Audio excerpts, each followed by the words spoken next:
So hello guys, इस video में हम बात करने वाले हैं सुकन्या समृद्धि योजना के बारे में, जो कि गर्ल चाइल्ड के लिए और गर्ल चाइल्ड की पढ़ाई के लिए या उसकी शादी के लिए अकाउंट खोला जाता है। गवर्नमेंट ने ये स्कीम निकाली थी 2014 में। अब इसके कुछ टर्म्स होते हैं, वो देख लेते हैं। अकाउंट मीन्स यहाँ पे जो अकाउंट नंबर आपका होगा वो अकाउंट होल्डर, मतलब जो जिस गर्ल के नाम से आपने वो बनाया होगा वो अकाउंट होल्डर का नाम। एक्ट मतलब ये वाला गवर्नमेंट सेविंग प्रमोशन एक्ट 1873, ये वाला एक्ट इस पर लागू होगा। बर्थ सर्टिफिकेट जो कि आपका बना होगा म्यूनिसिपल पॉलिटिक्स से। Family means unit consisting of a person and his spouse both either of the whom life deceased and their children adopted। मतलब यहाँ पे आप समझ सकते हो कि फैमिली का मतलब यहाँ पे वो गार्जियन हो गए या आपकी मम्मी पापा हो गए। Financial means the period of first day of April. यहाँ पे फाइनेंशियल ईयर जो होता है वो जैन से नहीं होता है, यहाँ पे फर्स्ट डे ऑफ अप्रैल से 31 ऑफ मार्च, ठीक है। तो ये होता है एक financial year. Form means the forms appended to the scheme. General rules and maturity means the account on the completion of a period of 21 years. तो जब से आपका अकाउंट खुला है तब से 21 ईयर्स बाद ये अकाउंट आपको मिलेगा, ठीक है। और ये ऐसा नहीं है कि लड़की की एज 21 ईयर हो जाएगी तब मिलेगी। ये मेच्योरिटी कब होगी, जब आपको मान लो कि आपकी लड़की 5 साल की है तब आपका अकाउंट खुला, तो 21 ईयर्स मतलब कि 26 ईयर की जब लड़की होगी तब ये अकाउंट मेच्योर होगा। So 21 years from the date of opening, ये इसका मतलब है। अब देखते हैं कैसे अकाउंट ओपन करवाते हैं। सो the account may be open by one of the guardian. लड़की अगर 10 साल से छोटी है तो उसका गार्जियन खुलवा सकता है। ये on the name of girl child, जो लड़की का नाम है उस पर ही खुलेगा। And who has not attend the age of 10 years on the date of opening. जब भी अकाउंट वो खुल रहा है उस समय उस लड़की की एज 10 साल से ज़्यादा नहीं होनी चाहिए, तभी ये खुलेगा। और सिंगल एक लड़की के नाम से सिंगल SSY अकाउंट खुलेगा। इसको SSY मतलब सुकन्या समृद्धि योजना। तो ये एक लड़की का सिर्फ एक ही खुल सकता है। और अगर आपके पास एक फैमिली है तो फैमिली में सिर्फ 2 लड़कियों का ही खुल सकता है। अगर मान लो आपकी फैमिली में 3 लड़कियां हैं तो आप उसमें से 2 लड़कियों का ही सुकन्या समृद्धि योजना के अंदर अकाउंट खुलवा सकते हैं। अब इसमें गवर्नमेंट जो होती है हर टाइम पे इंटरेस्ट चेंज करती रहती है और इकोनॉमी के हिसाब से ये चेंज होते रहते हैं। अब देखते हैं। Every account holder shall have a single account of this scheme. The application in form 1 for opening shall be accompanied by the birth certificate of the girl child in whose name the account to be open along with the required. मतलब जो birth certificate होगा उस पर नाम होगा, वही उसी को देख के वहाँ पे डेट ऑफ बर्थ और फिल किया जाएगा form. An account under this scheme may be open for the maximum of 2 girl child in one family. Okay, 2 लड़कियों का खुल सकता है। Provided that more than 2 accounts may be opened in a family if such children are born in the first and the second order of birth in both.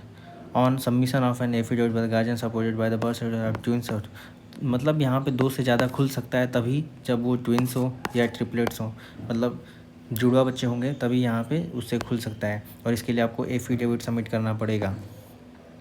Provided further that the above provision shall not apply to the girl child of the second order of birth if the first is in the family results in 2 or more surviving girl children. Okay, अब आते हैं deposits पे। The account may be open with a minimum initial deposit of 200। So minimum 200 रुपये से आप इस account की शुरुआत कर सकते हो। And 250 rupees, okay. सो 250 रुपये से शुरुआत कर सकते हो। And in the multiple of 50 rupees thereafter and subsequent deposit shall be in multiples of 50 rupees subject to the condition that a minimum of 250 shall be made on the, मतलब आप समझ सकते हो कि 250 रुपये से आप शुरुआत कर सकते हो।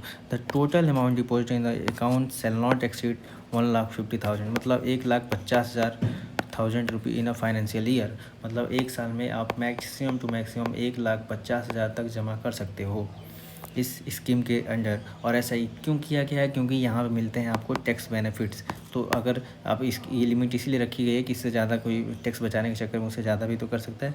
और रिटर्न भी यहाँ पे अच्छे से मिलते हैं। Deposit may be made in the account till the completion of period of 15 years. So जब से आपका अकाउंट खुला है तब से 15 साल तक आप इसमें पैसे डाल सकते हो और उसको निकालने के लिए आपको 21 ईयर्स का वेट करना पड़ेगा।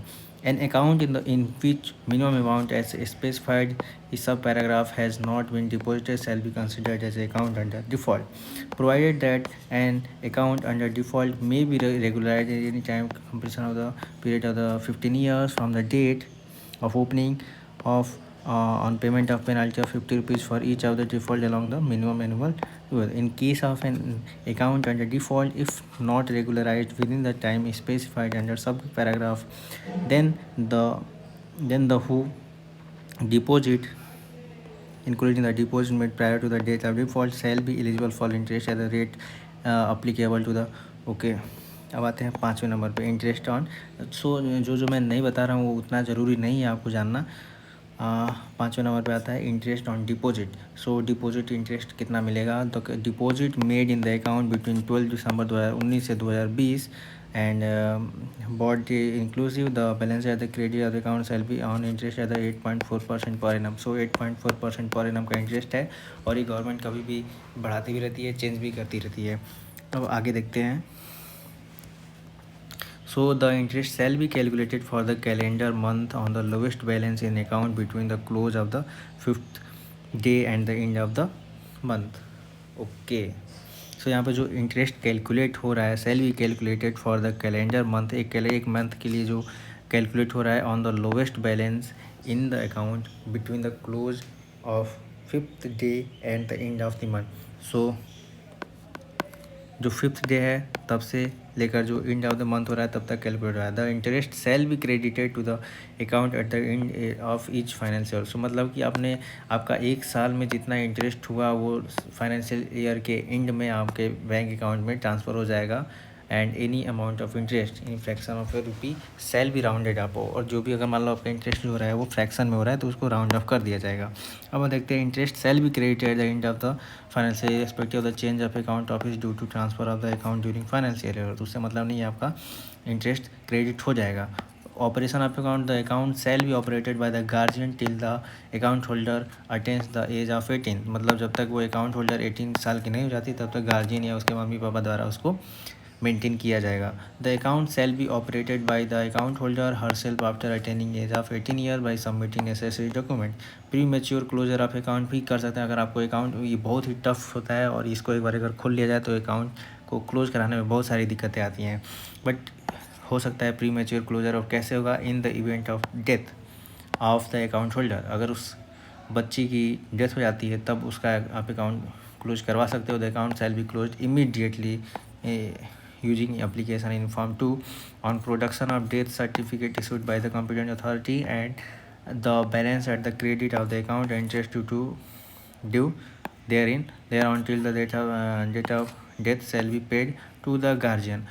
सो आपकी अगर बच्ची जो है उसकी डेथ हो जाती है तो आपको डेथ सर्टिफिकेट बनवाना पड़ेगा और जिस दिन डेथ हुई थी उस लड़की की उस दिन तक जितने भी इंटरेस्ट होगा वो गार्जियन को ट्रांसफ़र कर दिया जाएगा। The interest for the period between the date of death of the account holder and date of closure of the shall be paid at the rate of applicable at the post office saving account for the balance held. Okay. So यहाँ पर ये बोल रहा है कि मान लो कि आपका डेथ हो गया 10 जैन को, आपको मान लो बच्ची की डेथ हो गई और 20 जैन को जाके आपका अकाउंट क्लोजर हुआ, तो ये जो 10 दिन का बीच का गैप रहा यहाँ पे आपको SSY अकाउंट का जो इंटरेस्ट रेट होगा वो नहीं मिलेगा।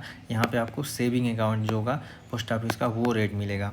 तो ये बोला जा रहा है where the account office is satisfied that in the case of extreme compensated ground such as medical support in life threatening disease. अगर आपकी बच्ची को मेडिकल सपोर्ट की ज़रूरत है, कोई डिसीज़ हो गई है या उसको पढ़ाई के लिए पैसे नहीं है, तब आप पैसे को निकाल सकते हो। और कैसे निकालोगे, ये भी इसमें भी बहुत सारे एफिडेविट आपको बनवा के देने पड़ेंगे। अब बात करते हैं विड्रॉवल।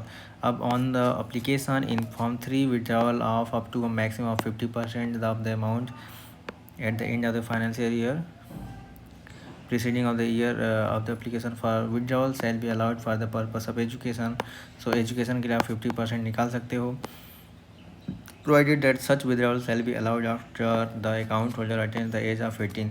अगर अकाउंट होल्डर जो हो रहा है 18 ईयर का हो गया या 10th पास कर लिया तब आप उसके अकाउंट को ओपन करवा सकते हो। ओके। अब बात करते हैं closure on maturity. So the account shall mature on completion of a period of 21 years from the date of opening। से 21 साल के बाद ही आपको मैच्योर हो जाएगा। The closure of the account may also be permitted before completion of 21 year if the account holder on the application makes a request for such closure for the reason of intended marriage. आप 21 साल से पहले भी close करवा सकते हो अगर आपकी जो 18 ईयर की है उसकी जो आपकी बच्ची है उसका मैरिज करना है, उसके लिए आपको पैसे की ज़रूरत है तो आप उसका एक एप्लीकेशन लिख के दे सकते हो और वहाँ पे आपको 21 साल से पहले भी छूट दे दी जाएगी। Intended marriage for the account holder on furnishing of during non judicial stamp paper attested by notary, ये सब देना पड़ेगा आपको, मतलब नॉन स्टैम्प पेपर करना पड़ेगा, notary supported proof of age and that the applicant will not be less than 18 year of age on the date of marriage. तो ये सब कुछ करना पड़ेगा आपको, कागजी कार्रवाई। Provided no such closure shall be allowed before 1 month from the date of intended marriage, मतलब कि जो डेट ऑफ मैरिज है उसके 1 मंथ पहले नहीं करवा सकते और उसके 3 मंथ बाद नहीं करवा सकते। तो बहुत सारे स्ट्रिक्ट रूल बनाए गए हैं और इसी के लिए बनाया गया है कि ऐसा भी तो हो सकता है कि बहुत लोग उसमें करवाएंगे और अच्छा इंटरेस्ट रेट लेंगे, उसके बाद से उसको पैसे को निकाल देंगे। तो इसमें बहुत सारे स्ट्रिक्ट रूल्स हैं इसके। Application of general rule provision of the, इसमें ये आगे कुछ नहीं है, तो इसमें बस यही था। अगर आपको यहाँ पे मोटे तौर पे बता दिया जाए तो सबसे पहला तो ये है कि ये 21 ईयर्स के लिए होगा।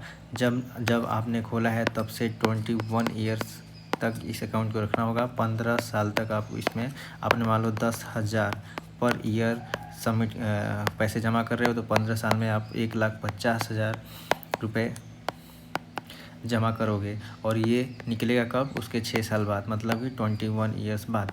अगर मान लो आपकी लड़की 5 साल की है तो 21 ईयर्स मतलब कि जब वो 26 ईयर्स की हो जाएगी तब उसका अकाउंट क्लोज होगा, ठीक है। और आपको पैसे कब तक भरना है, 5 साल की है 15 साल तक भरना है, मतलब कि जब वो लड़की 20 साल तक होगी, 20 साल तक, तब तक आपको उसके पैसे भरने जाने हैं। लड़की उस जो अकाउंट है वो लड़की कब हैंडल करेगी, जब वो 18 साल की हो जाए या एटलीस्ट 10th पास कर ले, तब उस लड़की को दे दी जाएगी। उसके पहले आपके पास था, पहले गार्जियन के पास था या फैमिली मेम्बर के पास था, उसके बाद से ट्रांसफ़र हो जाएगा। 18 ईयर की हो गई या 10th हो गई तो उस लड़की के ऊपर।